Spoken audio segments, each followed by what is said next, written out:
ಸಂಪುಟದಲ್ಲಿ ಡಿಟಿ ಶ್ರೀನಿವಾಸ್ಗೆ ಸಚಿವ ಸ್ಥಾನ ನೀಡಲು ಯಾದವ ಜನಾಂಗ ಮುಖಂಡರ ಒತ್ತಾಯ.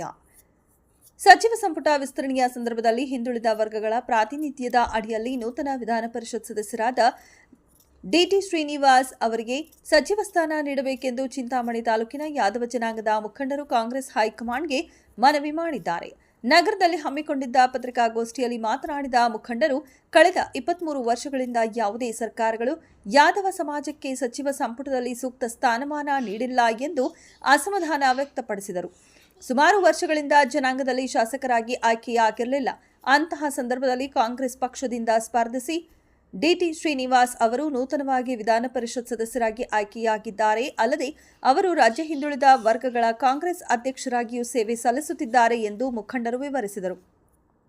ಡಿಟಿ ಶ್ರೀನಿವಾಸ್ ಅವರ ಸುದೀರ್ಘ ರಾಜಕೀಯ ಸೇವೆ ಮತ್ತು ಹಿಂದುಳಿದ ವರ್ಗಗಳ ಸಂಘಟನೆಗೆ ಅವರು ನೀಡಿರುವ ಕೊಡುಗೆಯನ್ನ ಗುರುತಿಸಿ ಅಖಿಲ ಭಾರತ ಕಾಂಗ್ರೆಸ್ ಅಧ್ಯಕ್ಷರಾದ ಮಲ್ಲಿಕಾರ್ಜುನ ಖರ್ಗೆ, ಪಕ್ಷದ ನಾಯಕರಾದ ಸೋನಿಯಾ ಗಾಂಧಿ, ರಾಹುಲ್ ಗಾಂಧಿ ಹಾಗೂ ರಾಜ್ಯದ ನಾಯಕರಾದ ಡಿಕೆ ಶಿವಕುಮಾರ್ ಮತ್ತು ಸಿದ್ದರಾಮಯ್ಯ ಅವರು ಈ ಬಾರಿ ಸಚಿವ ಸಂಪುಟದಲ್ಲಿ ಅವರಿಗೆ ಸಚಿವ ಸ್ಥಾನ ನೀಡಬೇಕೆಂದು ಚಿಂತಾಮಣಿ ತಾಲೂಕು ಯಾದವ ಸಮಾಜದ ಮುಖಂಡರು ಒಕ್ಕೊರಲಿನಿಂದ ಆಗ್ರಹಿಸಿದ್ದಾರೆ.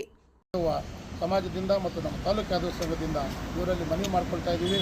ಈ ಮನವಿಯನ್ನು ಮನಗಂಡು ಈ ಆಯ್ಕೆಯಾಗುವ ಸಂದರ್ಭದಲ್ಲಿ ನಮ್ಮ ಡಿ ಟಿ ಶ್ರೀನಿವಾಸ್ ಅವರನ್ನು ಮಂತ್ರಿಯನ್ನಾಗಿ ಮಾಡಬೇಕಾಗಿ ಮತ್ತೊಮ್ಮೆ ನಮ್ಮ ಮನವಿ.